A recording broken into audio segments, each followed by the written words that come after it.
কিছুদিন পূৰ্বে তেজপুৰত কংগ্ৰেছৰ বিৰুদ্ধে সৰব হৈ পৰিছিল অসম গণ পৰিষদৰ সভাপতি অতুল বৰা।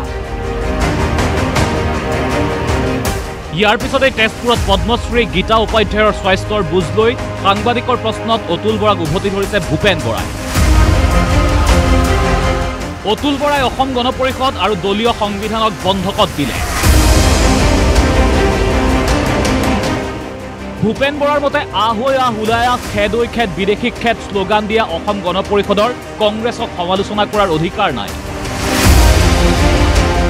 প্ৰথম কথা হৈছে কংগ্ৰেছ দলৰ ভৱিষ্যত আমি অতুল বৰাৰ হাতত দিয়া নাই।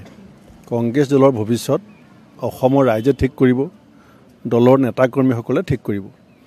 অসম গণ পৰিষদে যিটো কাৰণে জন্ম হৈছিলে আহ হৈ আহ ওলাই আহ খেদ ঐ খেদ বিদেশী খেদ, সেই দলটোৰ সভাপতিজন এতিয়া কাখন বলবৎ কৰা, অসম চুক্তিৰ আত্মাক হত্যা কৰা, বিজেপিৰ লগত তাল মিলাই পেলাই চৰকাৰ চলাই থকা নাই জানো? নিজৰ দলটোক বন্ধকত দি, দলটোৰ আদৰ্শ আৰু সংবিধানখনক বন্ধকত দি যিজন মানুহে ব্যক্তিগত ৰাজনৈতিক উচ্চাকাংক্ষা পূৰণ কৰিব বিচাৰে তেওঁৰ কথা অসমৰ মানুহে এতিয়াও গুৰুত্ব নিদিয়ে। তেখেতে দলটোৰ ভৱিষ্যত লৈ, অসমৰ ভৱিষ্যতক লৈ কথা পতাৰ নৈতিক অধিকাৰ হেৰুৱাইছে।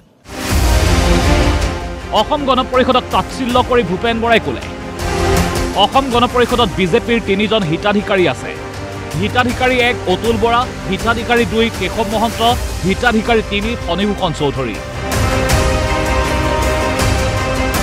বিজেপিত 1250 টকীয়া হিতাধিকাৰী থকাৰ দৰে বৰা, মহন্ত, চৌধুৰী হৈছে বিজেপিৰ সাংসদ আৰু মন্ত্ৰিত্বৰূপী হিতাধিকাৰী। ইয়াত 3জন মানুহ আছে এতিয়া। অতুল বৰা ডাঙৰীয়া মন্ত্ৰী, কেশৱ মহন্ত ডাঙৰীয়া মন্ত্ৰী, ফণীভূষণ চৌধুৰী ডাঙৰীয়া MP। এইটো 3জন মানুহৰ ভৰণ পোষণ, 3জন হৈছে হিতাধিকাৰী। বিজেপি দলৰ বাকীবিলাক যেনিবা আমি 1250 টকীয়া হিতাধিকাৰী, 2জন যেনিবা AGPত আছে মন্ত্ৰী হিতাধিকাৰী, 1জন MP হিতাধিকাৰী। ভূপেন বৰাৰ লগতে অভিযোগ বিজেপিৰ সকলো দুৰ্নীতি কেলেংকাৰীৰ ভাগ পায় অসম গণ পৰিষদৰ সভাপতিয়ে। সেয়েহে উমৰাংচু মাৰ্ঘেৰিটাৰ অবৈধ কয়লা খনি সন্দৰ্ভত মাত নামাতে অতুল বৰাই। উমৰাংচুত অবৈধ কয়লা খনিত তাত উদ্ধাৰ হোৱা শ্ৰমিকে কৈছে 24-25জন মানুহ তাত আবদ্ধ হৈ আছিলে। অসম গণ পৰিষদে বা অতুল বৰা ডাঙৰীয়াই অবৈধ কয়লা খনি সম্পৰ্কত কেতিয়াবা কিবা এটা কথা কৈছে নেকি? লিডু মাৰ্ঘেৰিটাত অবৈধ কয়লা খনি চলি আছে নে নাই?